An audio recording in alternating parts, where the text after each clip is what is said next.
สบายดีท่านผู้ฟังทุกท่านยินดีต้อนรับท่านเข้าสู่รายการ Global News Weekly กับข้าพเจ้าแสนนลีไต่ไสยวงศ์พบกันในทุกๆวันจันทร์ซึ่งเราจะมาอัปเดตข่าวสารทั้งในและต่างประเทศเฮามาเริ่มกันที่ข่าวรอบโลกชาวอเมริกาดีใจทรัมป์ลงนามยกเว้นภาษีนำเข้าสินค้ากสิกรรมหลายรายการลดภาระค่าใช้จ่าย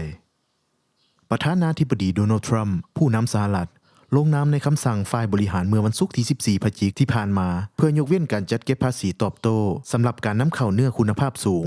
ชาเขียวกาแฟกล้วยและสินค้ากสิกรรมอีกหลายรายการหลังจากที่ประกาศเก็บภาษีดังกล่าวเมื่อต้นปีกับสินค้านำเข้าจากเกือบทุกประเทศคำสั่งดังกล่าวมีขึ้นในขณะที่ผู้บริโภคและภาคธุรกิจในสหรัฐเริ่มบ่พอใจกับราคาสินค้าที่สูงขึ้นภายใต้รัฐบาลทรัมป์โดยถือเป็นการปิ้นกลับของทรัมป์ซึ่งก่อนหน้านี้ยืนยันว่าภาษีดังกล่าวจำเป็นต่อการปกป้องความมั่นคงและแรงงานอเมริกาคำสั่งระบุว่าการยกเว้นภาษีจะครอบคลุมสินค้ากสิกรรมที่กำหนดซึ่งนำเข้าสู่สหรัฐเพื่อการบริโภคหรือถูกเบิกออกจากคลังสินค้าเพื่อการบริโภคตั้งแต่เวลา 0:01 น.ของวันพฤหัสที่13พฤศจิกายนตามเวลาสหรัฐรายการสินค้าที่เผยแพร่โดยรัฐบาลทรัมป์ระบุว่าสินค้ากสิกรรมจำนวนหลายจะบ่ต้องเสียภาษีอัตรา 10% แบบครอบคลุมทุกประเทศอีกต่อไปสินค้าที่ได้รับการยกเว้นภาษีนำเข้ายังรวมถึงมักเล่นมักเกี้ยงมักนัดเห็ดหอมอบแห้งเม็ดมักม่วงหิมพานต์และโกโก้ทรัมป์ระบุในคำสั่งว่าเขาตัดสินใจปรับเปลี่ยนขอบเขตของสินค้าที่อยู่ภายใต้โครงสร้างภาษีทั่วโลกของเขาภายใต้คำแนะนำจากเจ้าหน้าที่สถานะการเจรจากับประเทศคู่ค้ารวมถึงความต้องการภายในประเทศและขีดความสามารถด้านการผลิตข่าวต่อไปทรัมป์ลงนามกฎหมายงบประมาณชั่วคราวปิดฉากชัตดาวน์ครั้งประวัติศาสตร์ประธานาธิบดีโดนัลด์ทรัมป์ผู้นำสหรัฐได้ลงนามบังคับใช้หางกฎหมายงบประมาณชั่วคราวเพื่อยุติการปิดหน่วยงานของรัฐบาลกลางสหรัฐหรือชัตดาวน์ที่ยืดเยื้อยาวนานที่สุดในประวัติศาสตร์ของประเทศโดยการลงนามนี้มีขึ้นในช่วงค่ำของวันพุธที่12พฤศจิกายนที่ผ่านมาสภาผู้แทนราษฎรสหรัฐมีมติด้วยคะแนนเสียง222ต่อ209ผ่านหางกฎหมายงบประมาณชั่วคราวเพียง2ชั่วโมงก่อนที่จะส่งให้ประธานาธิบดีโดนัลด์ทรัมป์ลงนามบังคับใช้เป็นกฎหมายเพื่อยุติการชัตดาวน์ที่กินเวลานานถึง43วันรายงานระบุว่า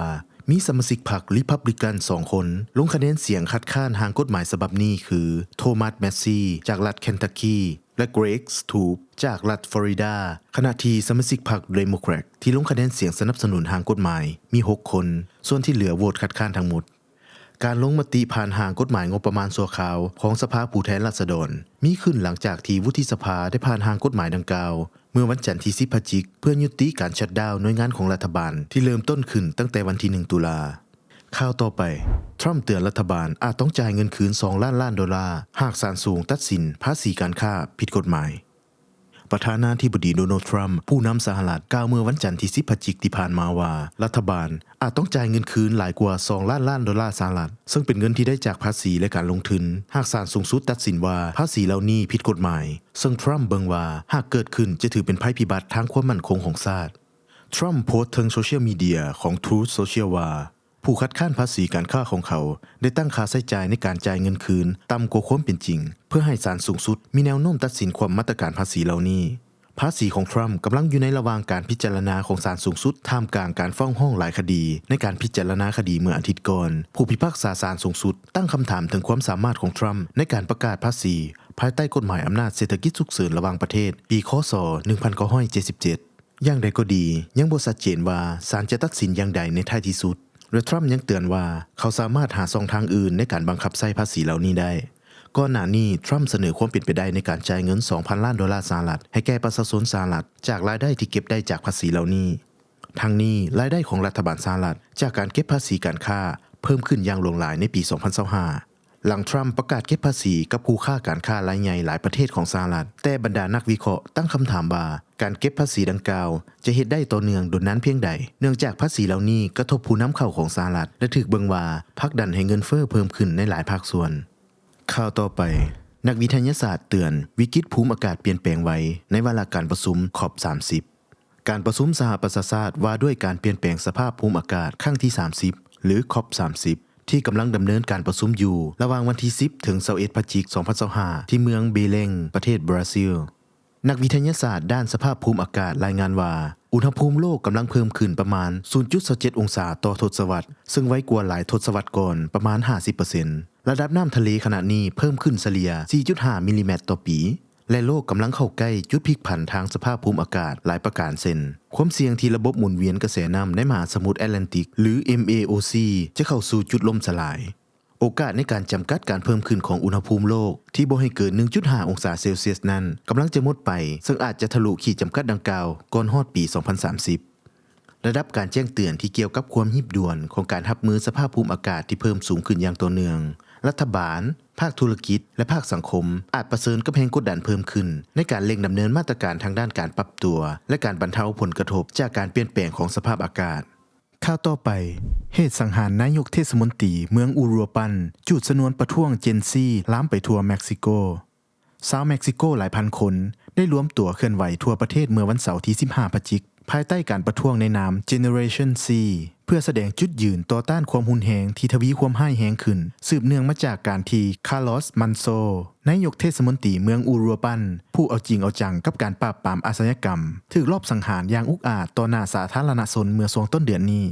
สำนักข่าวรอยเตอร์รายงานว่าสถานการณ์ได้ทวีความตึงเครียดขึ้นที่นครเม็กซิโกซิตี้เมื่อผู้ชุมนุมสวมใส่ฮู้ดกลุ่มหนึ่งเข้าเพม่างหัวอ้อมหอบพระราชวังแห่งชาติอันเป็นที่พำนักของประธานาธิบดีคลอเดียเซนบามจนเป็นเหตุให้เกิดการปะทะกับเจ้าหน้าที่ตำรวจควบคุมฝูงชนซึ่งได้ใช้แก๊สน้ำตาเพื่อสลายการชุมนุมปาโบวาสเกตผู้บัญชาการสำนักงานความปลอดภัยสาธารณะแห่งนครเม็กซิโกซิตี้แถลงต่อสื่อมวลชนว่าเหตุปะทะดังกล่าวส่งผลให้เจ้าหน้าที่ตำรวจบาดเจ็บ100 นายในจำนวนนี้40 นายมีอาการหนักจนต้องเข้ารับการรักษาที่โรงหมอนอกจากนี้ยังมีพลเรือนได้รับบาดเจ็บอีก20 คนพร้อมกันนี้วาสเกตยังเปิดเผยว่ามีผู้ถูกจับกุม20 คนและอีก20 คนถูกส่งดำเนินคดีฐานความผิดทางปกครองขณะเดียวกันการเดินขบวนประท้วงลักษณะเดียวกันยังเกิดขึ้นในหลายเมืองทั่วประเทศโดยเฉพาะในรัฐมิโซอากันทางภาคตะวันตกที่ซึ่งความเครียดแค้นของประชาชนได้เพิ่มทวีขึ้นจากกรณีที่นายกเทศมนตรีเมืองอูรัวปันถูกมือปืนบุกยิงเสียชีวิตกลางงานเทศกาลวันแห่งผู้ล่วงลับซึ่งเป็นเทศกาลดั้งเดิมที่สำคัญของเม็กซิโกเมื่อวันที่1พฤศจิกายนในการชุมนุมที่เมืองหลวงผู้ประท้วงบางส่วนได้แสดงความรุนแรงมุ่งเป้าไปที่พรรคโมเรนาของประธานาธิบดีเซนบามพร้อมส่งเสียงห้องขับไล่ว่าโมเรนาออกไปขณะที่บางส่วนเรียกร้องให้รัฐบาลเอาจริงเอาจังกับการปราบปรามอาชญากรรมและความรุนแรงโดยมีเสียงร้องว่าคาร์ลอสบ่ได้ตายแต่รัฐบาลฆ่าแล้วกลุ่ม Generation C เม็กซิโกผู้จุดประกายการประท้วงครั้งนี้ได้เผยแพร่แถลงการณ์ผ่านโซเชียลมีเดียยืนยันว่ากลุ่มของตนบ่ฝักฝ่ายการเมืองใดและเป็นเพียงตัวแทนของคนหนุ่มสาวชาวเม็กซิโกที่สุดจะทนต่อความรุนแรงการคอร์รัปชันและการสวยไส้อำนาจในทางบ่ถูกต้องอย่างใดก็ดีรัฐบาลของประธานาธิบดีเซนบามได้ออกมาแสดงความสงสัยต่อแรงจูงใจเบื้องหลังการชุมนุมครั้งนี้โดยระบุว่าการประท้วงส่วนใหญ่ได้รับการจัดตั้งจากกลุ่มการเมืองฝ่ายตรงกันข้ามขั้วอนุรักษ์นิยมและอาศัยบอทในการปั่นกระแสผ่านโซเชียลมีเดียข่าวต่อไป BBC ออกแถลงการขอโทษทรัมป์ประเด็นตัดต่อคลิปแต่ปฏิเสธการจ่ายค่าเสียหายสถานีโทรทัศน์ BBC ออกแถลงการขอโทษต่อประธานาธิบดีโดนัลด์ทรัมป์ผู้นำสหรัฐในวันพฤหัสที่13พฤศจิกายนจากกรณีที่รายการพาโนรามาตอนหนึ่งที่มีการนำส่วนต่างๆของศูนย์ถอนผลเมื่อวันที่6 มังกร 2021มาตัดต่อรวมกันแต่ปฏิเสธข้อเรียกร้องของทรัมป์ในการจ่ายเงินชดเชยค่าเสียหาย BBC ยังยืนยันตืมว่าจะบ่มีการนำรายการดังกล่าวกลับมาออกอากาศอีกครั้งสำนักข่าวซินหัวรายงานว่า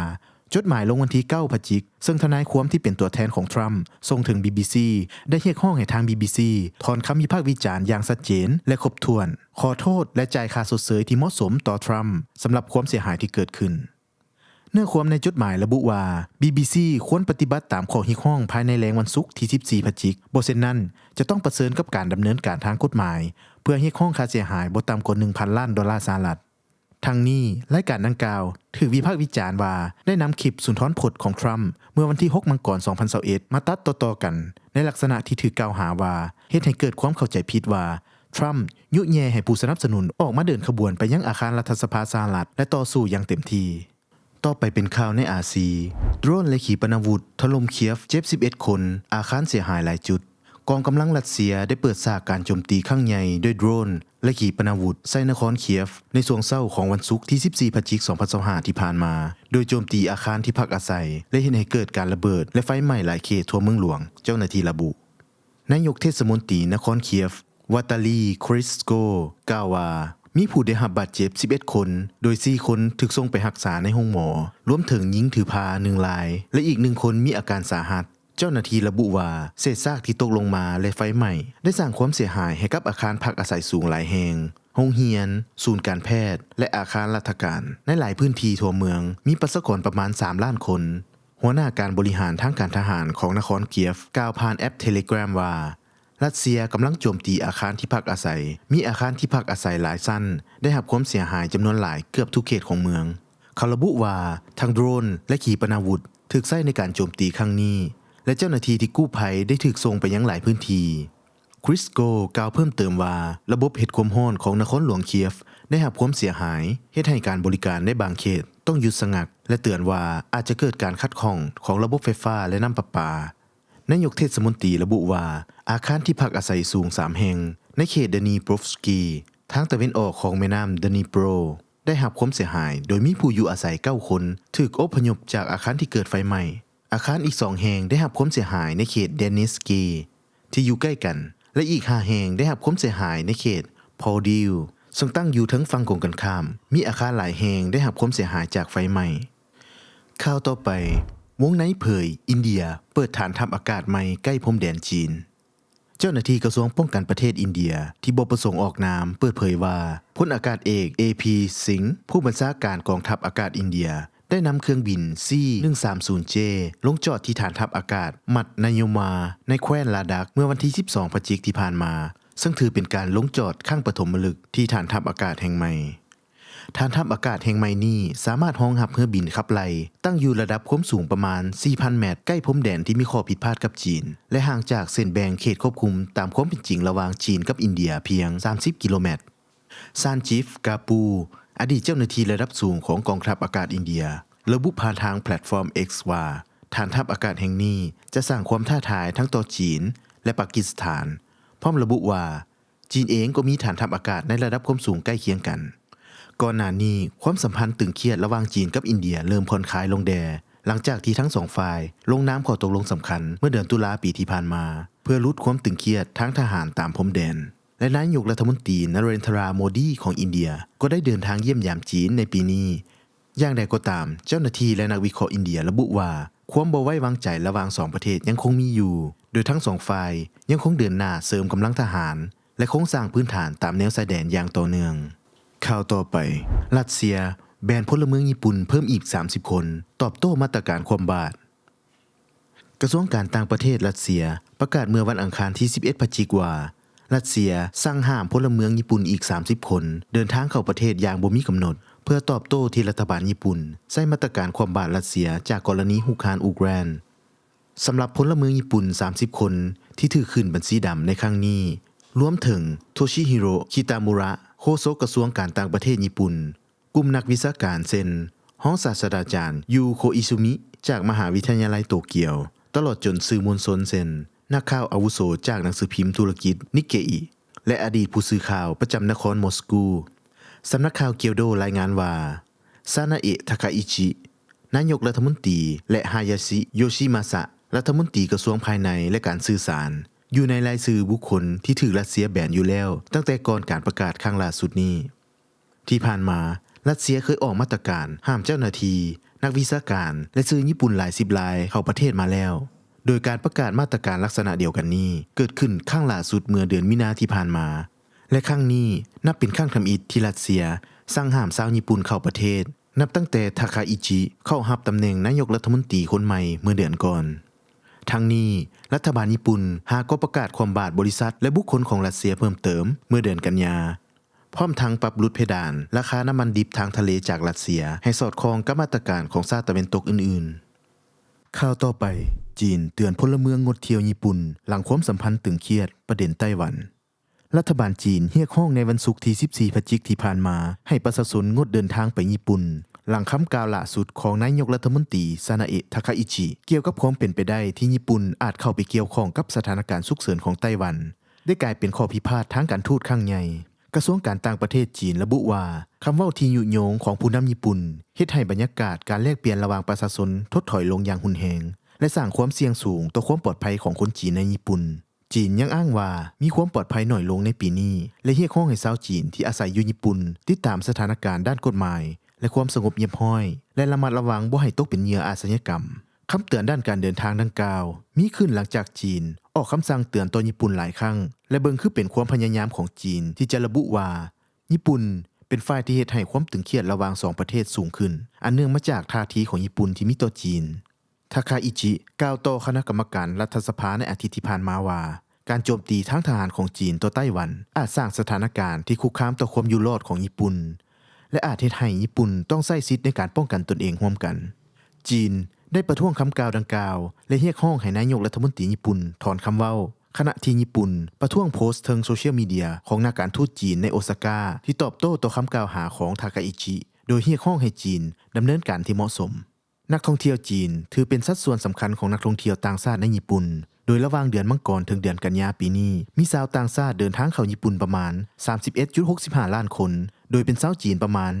7.49 ล้านคนซึ่งเป็นจำนวนหลายที่สุดเมื่อเทียบตามประเทศหรือภาคพื้นข่าวต่อไปจีนส่งกองเรือยามฝั่งลาดตระเวนน่านน้ำพิพาทญี่ปุ่น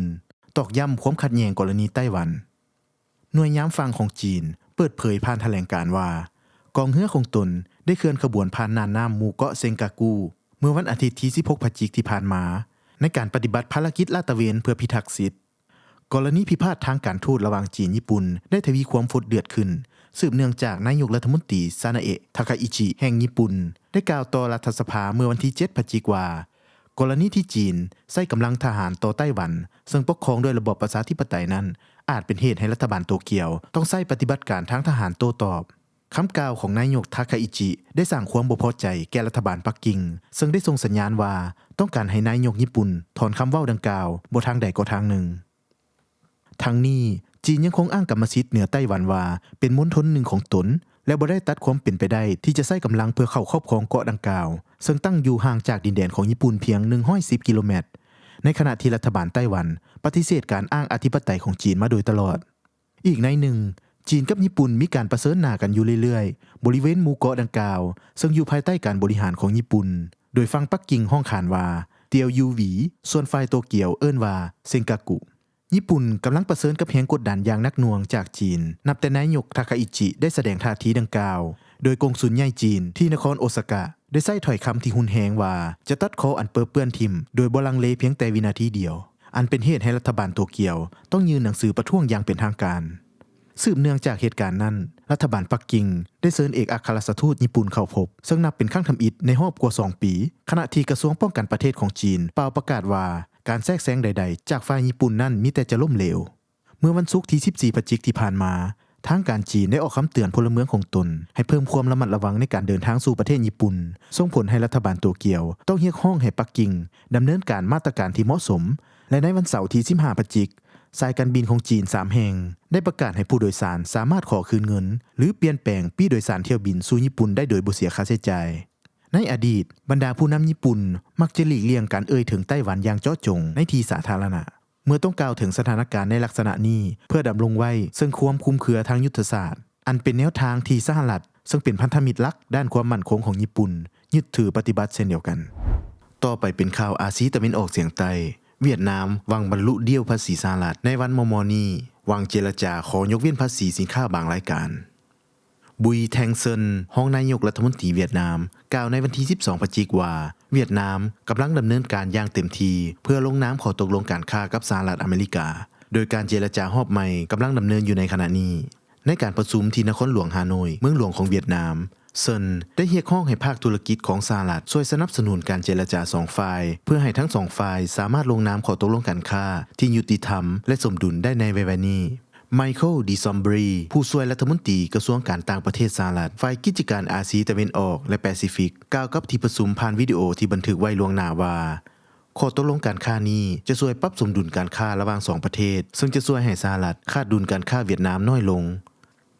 โดยสหรัฐขาดดุลการค้าเวียดนามหลายที่สุดเป็นอันดับ3รองจากการขาดดุลจีนและเม็กซิโก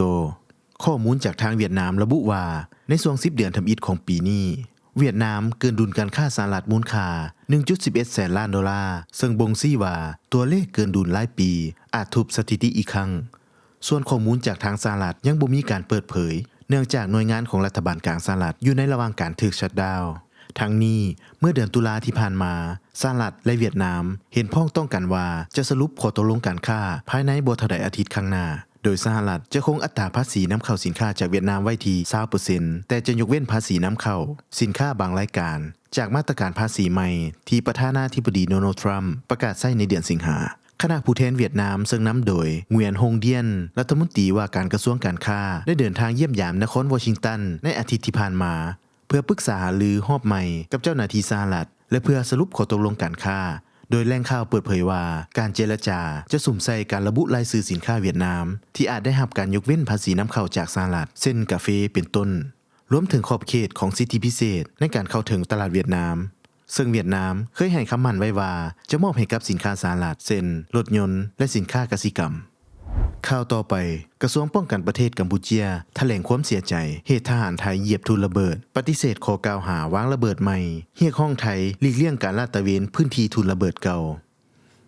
พลโทมาลีโสเจียตาโฆษกกระทรวงป้องกันประเทศเผยแพร่แถลงการณ์ในวันที่11พฤศจิกายนชี้แจงสื่อมวลชนในประเทศและต่างประเทศกรณีเหตุการณ์ทหารไทยได้รับบาดเจ็บจากการเหยียบทุนระเบิดโดยปฏิเสธข้อกล่าวหาว่ากัมพูเชียวางทุนระเบิดใหม่และอ้างว่าทหารไทยได้ลาดตระเวนเข้าไปในพื้นที่ทุนระเบิดเก่าจากความขัดแย้งในอดีตขณะที่ยืนยันว่านับตั้งแต่เข้าเป็นรัฐภาคีอนุสัญญาออกตาวากัมพูเชียได้ปฏิบัติตามหลักการและพันธกรณีกฎหมายระหว่างประเทศและบ่มีการใช้หรือติดตั้งทุนระเบิดใหม่ใดๆที่เป็นภัยคุกคามต่อความมั่นคงและความปลอดภัยของพลเรือนและเรียกร้องให้ฝ่ายไทยหลีกเลี่ยงการลาดตระเวนในพื้นที่ทุนระเบิดเก่าพร้อมทั้งแสดงความมุ่งมั่นที่จะเฮ็ดเวียกอย่างใกล้ชิดกับไทยเพื่อส่งเสริมสันติภาพและเสถียรภาพระหว่าง2ประเทศโดยเฉพาะอย่างยิ่งการสร้างหลักประกันความมั่นคงและความปลอดภัยของพลเรือนตามแถลงการร่วมระหว่างกัมพูเชียและไทยที่ลงนามในเมื่อวันที่26ตุลาที่ผ่านมาข่าวต่อไปทรัมป์เชื่อไทยและกัมพูเชียจะเป็นไปได้ด้วยดีหลังโทรศัพท์ไกลเกลี่ยความขัดแย้งโดนัลด์ทรัมป์ประธานาธิบดีสหรัฐอเมริกากล่าวว่าปัญหาไทยและกัมพูเชียจะเป็นไปได้ด้วยดีหลังจากที่เขาโทรศัพท์โทรหาผู้นำทั้ง2ประเทศเพื่อไกลเกลี่ยความขัดแย้งบริเวณชายแดนที่ฟดเดือดขึ้นมาอีกครั้งแต่ผู้นำไทยยังคงเรียกร้องให้กัมพูเชียแสดงความรับผิดชอบในประเด็นทุนระเบิดโดยฝ่ายไทยได้ประกาศระงับข้อตกลงสันติภาพที่มีสหรัฐเป็นคนกลางไกลเกลี่ยและเรียกร้องให้กัมพูเชียแสดงความรับผิดชอบในกรณีที่อ้างว่ากัมพูเชียได้วางทุนระเบิดใหม่จนเฮ็ดให้ทหารไทยได้รับบาดเจ็บซึ่งกัมพูเชียปฏิเสธข้อกล่าวหานี้ความตึงเครียดที่แก่ยาวถึงพื้นที่ชายแดนขัดแย้งของ2ประเทศในอาเซียนตะวันออกเฉียงใต้ได้ประทุเป็นการสู้รบที่กินเวลานาน5วันในเดือนกรกฎาคมที่ผ่านมาซึ่งมีผู้เสียชีวิตอย่างน้อย48คนก่อนที่ทรัมป์และอันวาอิบราฮิมนายกรัฐมนตรีมาเลเซียจะเป็นคนกลางช่วยให้เกิดการหยุดยิง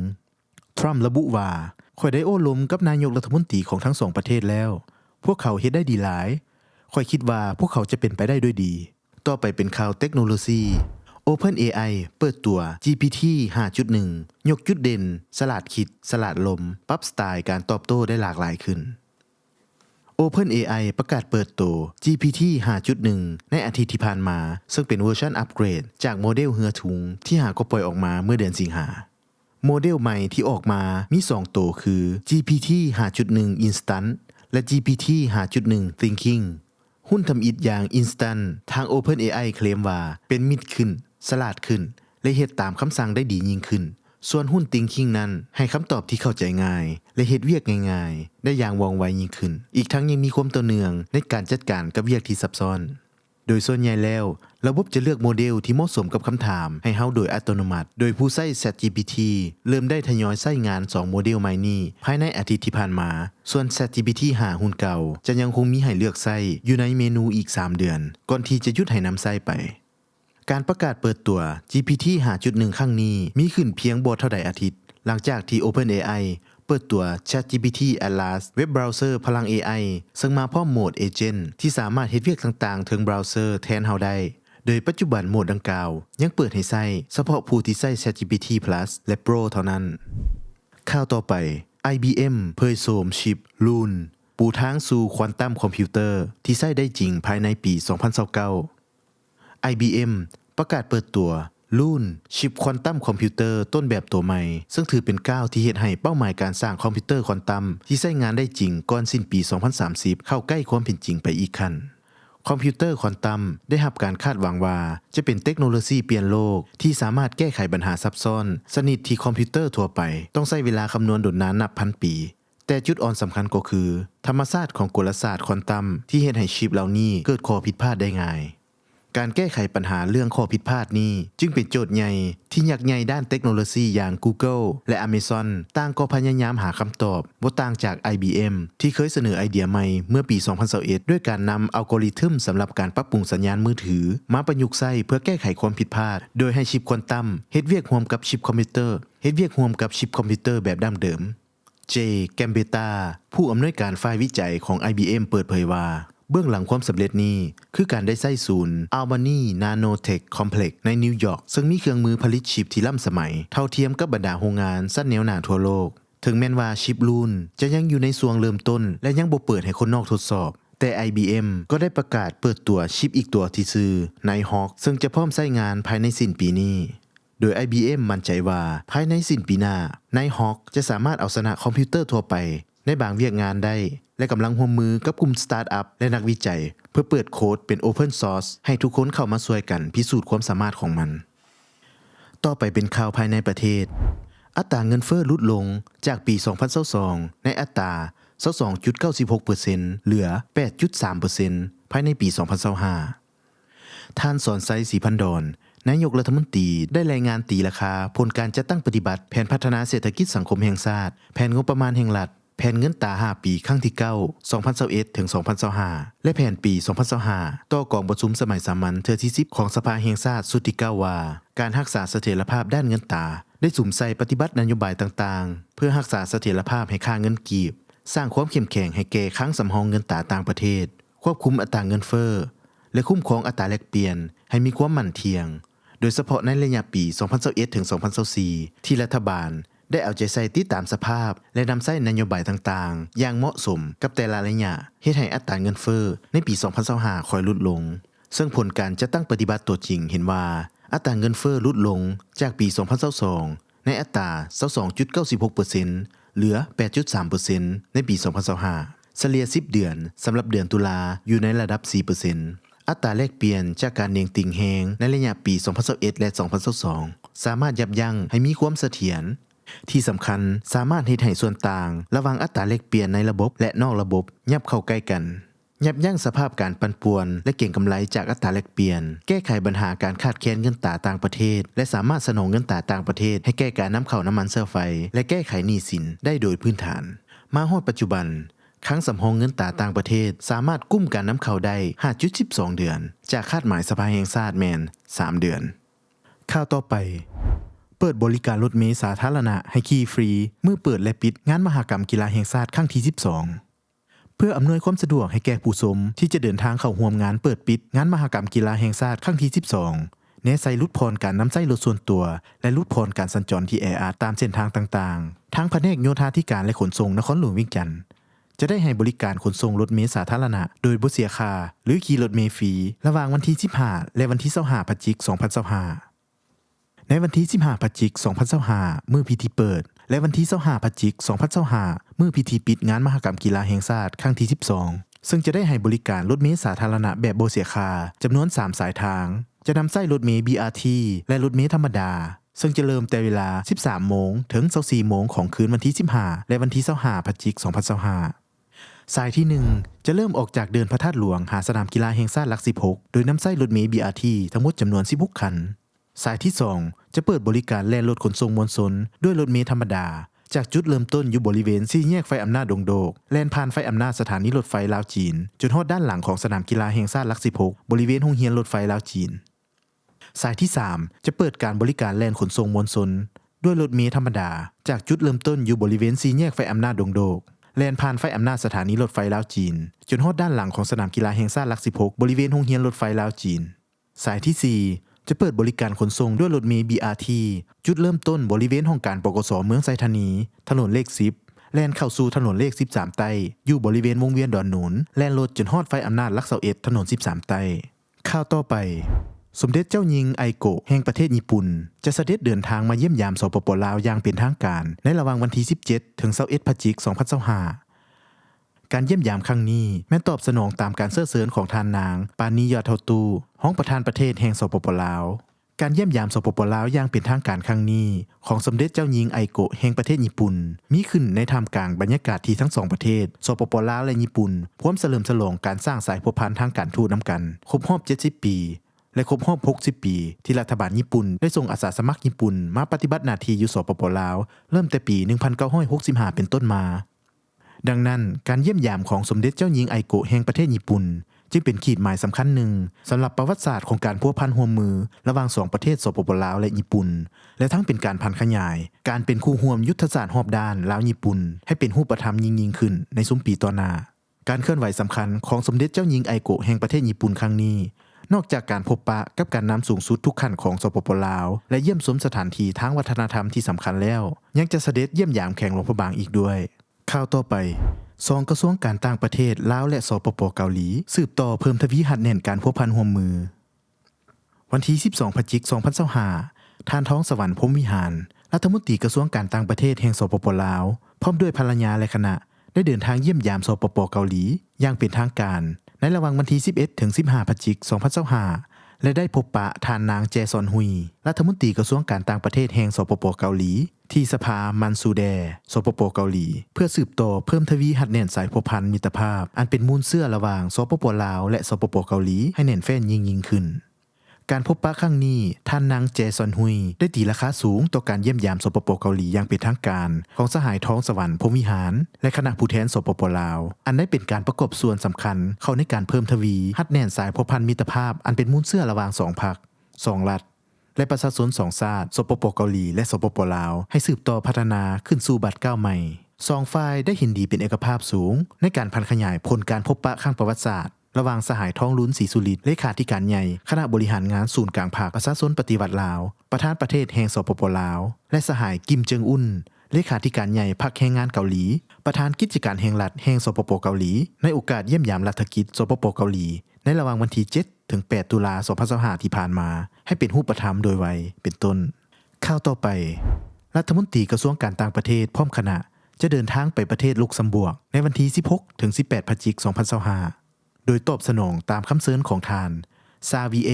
เบตเตนรองนายกรัฐมนตรีกระทรวงการต่างประเทศและการค้าต่างประเทศรัฐมนตรีร่วมมือเพื่อการพัฒนาและเวียกงานมนุษยธรรมแห่งราชอาณาจักรลุกเซมเบิร์กท่านท้องสวรรค์พรหมวิหารรัฐมนตรีกระทรวงการต่างประเทศแห่งสปปลาวจะนำพาคณะผู้แทนลาวเดินทางเยี่ยมยามอยู่ประเทศลุกเซมเบิร์กในระหว่างวันที่16ถึง18พฤศจิกายน2025การเยี่ยมยามเฮ็ดเวียกครั้งนี้แม่นเพื่อสืบต่อเสริมขยายการพัวพันร่วมมือ2ฝ่ายที่ดีงามมาแต่ดนนานและหัดแน่นการร่วมมือให้เกิดออกผลระหว่างสปปลาวและลุกเซมเบิร์กต่อไปเป็นอัตราแลกเปลี่ยนสรุปอัตราแลกเปลี่ยนเงินตราต่างประเทศเทียบเงินกีบล่าสุด1ดอลลาร์สหรัฐอัตราซื้ออยู่ที่ 21,529 กีบอัตราขายอยู่ที่ 21,794 กีบ1ยูโรอัตราซื้ออยู่ที่ 24,717 กีบอัตราขายอยู่ที่ 25,208 กีบ1บาทอัตราซื้ออยู่ที่ 664.64 กีบอัตราขายอยู่ที่ 672.78 กีบ1หยวนอัตราซื้ออยู่ที่ 3,016 กีบอัตราขายอยู่ที่ 3,065 กีบ1เยนอัตราซื้ออยู่ที่ 139.05 กีบอัตราขายอยู่ที่ 141.77 กีบต่อไปเป็นราคาทองคำราคาคำโลกมีการปรับตัวเพิ่มขึ้นโดยได้รับแรงหนุนจากอัตราผลตอบแทนพันธบัตรรัฐบาลสหรัฐที่ลดลงล่าสุดสภาผู้แทนสหรัฐได้ผ่านร่างกฎหมายงบประมาณชั่วคราวซึ่งจะยุติการปิดหน่วยงานของรัฐบาลสหรัฐที่แก่ยาวนานที่สุดในประวัติศาสตร์เป็นที่เรียบร้อยแล้วและทางทำเนียบข่าวก็ได้มีการรายงานว่าท่านทรัมป์ได้มีการลงนามร่างกฎหมายงบประมาณยุติภาวะชัตดาวน์ที่พาให้เศรษฐกิจหยุดสงัดถึง43วันควบคู่กับสัญญาณเศรษฐกิจที่ชะลอตัวจากภาคเอกชนกลายเป็นแรงกดดันให้เฟดมีแนวโน้มที่จะปรับลดดอกเบี้ยลงในเดือนธันวาทางด้านกองทุน SPDR ถือครองคำเท่าเดิมราคาสปอร์ตคำแท่งมีแนวต้านอยู่ที่ 4,230 4,250 และ 4,280 มีแนวรับอยู่ที่ 4,180 4,150 และ 4,100 ต่อไปเป็นราคาน้ำมันปรับลดต่ำสุดในรอบ3อาทิตย์จากความกังวลเรื่องการสนองล้นตลาดการสิ้นสุดจากการปิดรัฐบาลสหรัฐบ่ช่วยหนุนตลาดราคาน้ำมันลดลงสู่ระดับต่ำสุดในรอบ3อาทิตย์ในการซื้อขายช่วงอาซีเมื่อวันพฤหัสต่อเนื่องจากการลดลงในช่วงที่ผ่านมา เนื่องจากความกังวลเกี่ยวกับการสนองน้ำมันที่ล้นตลาดโลกเพิ่มขึ้นหลังจากโอเปกคาดการณ์ว่าจะเกิดภาวะการสนองส่วนเกินในปี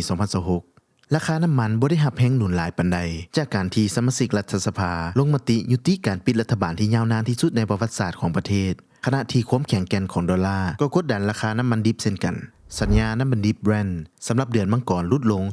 0.3% มาอยู่ที่ 62.54 ดอลลาร์ต่อบาร์เรลขณะที่สัญญาน้ำมันดิบ WTI ลดลง 0.3% มาอยู่ที่ 58.31 ดอลลาร์ต่อบาร์เรลต่อไปเป็นราคาบิตคอยน์ราคาบิตคอยน์ปัจจุบันอยู่ที่ 11,701.80 USDT ต่อบิตคอยน์24ชั่วโมงขึ้นสูงสุด 15,310.50 USDT ต่อบิตคอยน์24ชั่วโมงต่ำสุด 1,822 USDT ต่อบิตคอยน์ปัจจัยสำคัญและการเคลื่อนไหวล่าสุด 1. การกลับมาของกระแสเงินทุน ETF Spot Bitcoin ETF ของสหรัฐได้กลับมาเห็นเงินไหลเข้าอย่างหลวงหลายในมือก่อนหน้าเซ็นมีการไหลเข้าถึง 523.98 ล้านดอลลาร์ในวันที่ 12 พฤศจิกายนซึ่งเป็นการสิ้นสุดการไหลออกติดต่อกันเป็นเวลาหลายมือ 2. การสิ้นสุดการปิดหน่วยงานรัฐบาลสหรัฐการสิ้นสุดการปิดหน่วยงานได้นำมาซึ่งความโล่งใจให้แก่ตลาดการเงินทั่วโลกรวมทั้งตลาดคริปโตเพราะมันได้ลดผ่อนความบ่แน่นอนทางการเมืองและเศรษฐกิจซึ่งสร้างความหวังด้านบวกในระยะยาวให้แก่อุตสาหกรรมคริปโต 3. บิตคอยน์ได้มีการดีดกลับคืนจากแนวรับที่สำคัญย้อนแฮงซื้อคืนอย่างแข็งแรงจาก ETF และความโล่งใจจากการสิ้นสุดการปิดหน่วยงานรัฐบาลสหรัฐถึงแม้ว่าจะยังมีความกังวลเกี่ยวกับตัวเลขเงินเฟ้อที่จะมาถึงสำหรับแนวรับแนวต้านที่สำคัญแนวรับอยู่ในระหว่าง 15,000 ดอลลาร์ถึง 16,500 ดอลลาร์แนวต้านอยู่ในระหว่าง 13,500 ดอลลาร์ถึง 14,000 ดอลลาร์ต่อไปเป็นข่าวกีฬามหกรรมกีฬาแห่งชาติครั้งที่ 12 นครหลวงเวียงจันทน์เกม 2025 เปิดฉากอย่างเป็นทางการชิงไซ 1,563 เหรียญจาก 33 ประเภทกีฬาตอนค่ำวันที่ 15 พฤศจิกายน 2025 ได้มีพิธีเปิดมหกรรมกีฬาแห่งชาติครั้งที่ 12 นครหลวงเวียงจันทน์เกม 2025 อย่างเป็นทางการที่สนามกีฬาแห่งชาติหลัก 16 ครั้งที่ 12 นี้นครหลวงเวียงจันทน์ได้รับเกียรติเป็นเจ้าภาพตามการหมุนเวียนมอบหมายได้กำหนดสัญลักษณ์มหกรรมกีฬาครั้งที่ 12 โดยมีพระธาตุหลวงที่มีความหมายปูชนียสถานเป็นมรดกเก่าแก่เป็นสิ่งที่มีชื่อลือนามของชาวนครหลวงเวียงจันทน์ก็คือชาวลาวทั่วประเทศและสายน้ำเงิมซึ่งเป็นการผสมผสานและหลอมรวมสัญลักษณ์อันโดดเด่นของชาติสำหรับสัตว์นำโชคของงานแม่นรูปตัวนกยุงเพราะนกยุงเป็นมิ่งขวัญแห่งความเจริญรุ่งเรืองและไสสนะที่แสดงถึงความมีน้ำใจนักกีฬาความเป็นเลิศความสามัคคีความหวังความภาคภูมิใจด้านวัฒนธรรมประเพณีอันดีงามและจิตวิญญาณแห่งการแข่งขันก็คือน้ำใจของชาวนครหลวงเวียงจันทน์ในการเป็นเจ้าภาพมหกรรมกีฬาแห่งชาติครั้งที่ 12 ปี 2025 มหกรรมกีฬาแห่งชาติครั้งที่ 12 ประกอบมี 33 ประเภทกีฬาแข่งขันมีนักกีฬาที่ลงทะเบียนเข้าแข่งขันทั้งหมด 4,065 ท่านซึ่งมาจาก 3 กระทรวง 17 แขวงและนครหลวงเวียงจันทน์เจ้าภาพรวมเป็น21ภาคส่วนเพื่อแข่งขันซิ่งเอาเหรียญประเภทต่างๆทั้งหมด 1,563 เหรียญในนี้มีเหรียญคำ432 เหรียญเหรียญเงิน432 เหรียญและเหรียญทอง699 เหรียญข่าวต่อไปนักกีฬาเพาะกายลาวคว้าได้6เหรียญในการแข่งขันกีฬาเพาะกายชิงแชมป์โลกที่ประเทศอินโดนีเซียสรุปผลการแข่งขันเพาะกายชิงแชมป์โลกครั้งที่ 16 ทีมชาติลาวญาติมาได้มี2เหรียญคำ2เหรียญเงิน2เหรียญทองรวมทั้งหมด6เหรียญคือ